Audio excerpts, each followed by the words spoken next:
जय श्री कृष्ण दोस्तों, life style with God में आपका स्वागत है। दोस्तों, यहाँ पर हम श्रीमद् भगवत गीता के तीसरे अध्याय का अध्ययन कर रहे हैं, जिसका नाम कर्मयोग है।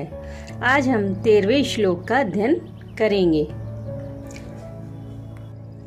इस प्रकार ब्रह्मा जी के वचनों का प्रमाण देकर भगवान ने यज्ञ आदि कर्मों की कर्तव्यता का प्रतिपादन किया और साथ ही उनका पालन न करने वाले को चोर बतलाकर उसकी निंदा की।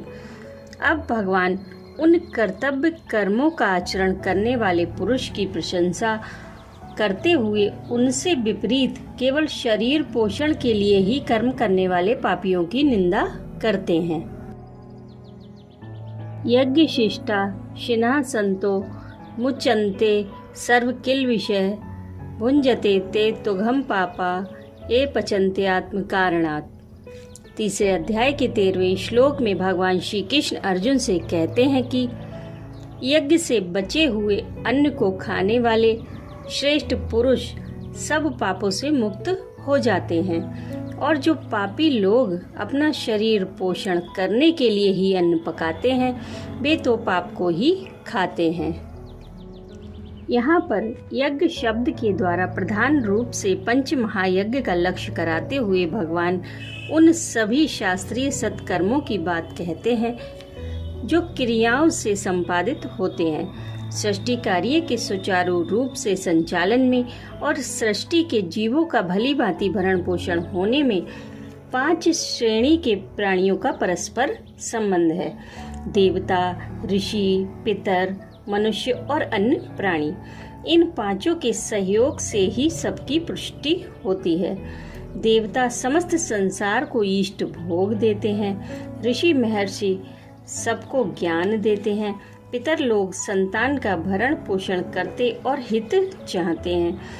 मनुष्य कर्मों के द्वारा सबकी सेवा करते हैं और पशु पक्षी वृक्ष आदि सबके सुख के साधन के रूप में अपने को समर्पित किए रहते हैं। इन पांचों में योग्यता, अधिकार और साधन संपन्न होने के कारण सबकी पुष्टि का दायित्व मनुष्य पर ही है। इसी से मनुष्य शास्त्रीय कर्मों के द्वारा सबकी सेवा करता है। पंच महायज्ञ से यहाँ तात्पर्य है कि सत्य शास्त्रों का पाठ यानी कि ब्रह्मयज्ञ या ऋषि यज्ञ, हवन यानी कि देवयज्ञ, अतिथियों की सेवा यानी मनुष्य यज्ञ, श्रद्धा और तर्पण यानी पितृयज्ञ, प्राणी मात्र के लिए आहार देकर उनकी सेवा करना यानी कि भूत यज्ञ। ये 5 महायज्ञ ब्रह्मयज्ञ आदि नामों से प्रसिद्ध हैं। मनुष्य का कर्तव्य है कि वह जो कुछ भी कमावे उसमें इन सब का भाग समझे, क्योंकि वह सबकी सहायता और सहयोग से ही कमाता खाता है। इसलिए जो यज्ञ करने के बाद बचे हुए अन्न को अर्थात इन सबको उनका भाग देकर उससे बचे हुए अन्न को खाता है, उसी को शास्त्रकार अमृत को खाने वाला बतलाते हैं। जो ऐसा नहीं करता, दूसरों का हक मार कर केवल अपने लिए ही कमाता खाता है, वह पाप को खाता है। विभिन्न क्रियाओं से उपार्जित अन्न का भोजन उसके पकने पर ही होता है और उस अन्न की अग्नि में आहुति दिए बिना देवयज्ञ और बलिवैश्व देव सिद्ध नहीं होते। इसलिए यहाँ हवन और बलिवैश्व देव को प्रधानता दी गई है, परंतु केवल हवन बलिवैश्व देव रूप कर्म से ही पंच महायज्ञों की पूर्ति नहीं हो जाती। यज्ञ से बचे हुए अन्न को खाने वाला वास्तव में वही है जो सबको अपनी कमाई का हिस्सा यथा योग्य देकर फिर बचे हुए को स्वयं काम में लाता है। अब समझते हैं यहाँ सब पापों से मुक्त होना क्या है। मनुष्य के पूर्व पापों का संचय है। वर्तमान में जीवन निर्वाह के लिए किए जाने वाले वैध अर्थोपार्जन में भी मनुष्य से अनेकों पाप बनते रहते हैं।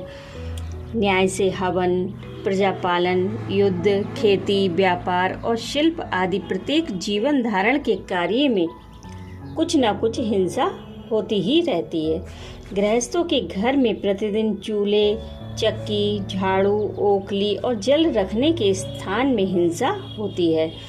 इसके सिवा प्रमाद आदि के कारण अनेकों प्रकार से अनेकों पाप बनते रहते हैं। जो पुरुष निस्वार्थ भाव से केवल लोक सेवा की दृष्टि को सामने रखकर सब जीवों को सुख पहुंचाने के लिए ही पंच महायज्ञ आदि करता है और इसी में जीवन धारण की उपयोगिता मानकर अपने न्यायोपार्जित धन से यथाशक्ति यथा योग्य सबकी सेवा रूप यज्ञ करके उससे बचे कुचे अन्न को केवल उनके सेवार्थ जीवन धारण करने के लिए ही प्रसाद रूप से ग्रहण करता है, वह सत्पुरुष भूत और वर्तमान के सब पापों से छूटकर सनातन ब्रह्म पद को प्राप्त हो जाता है।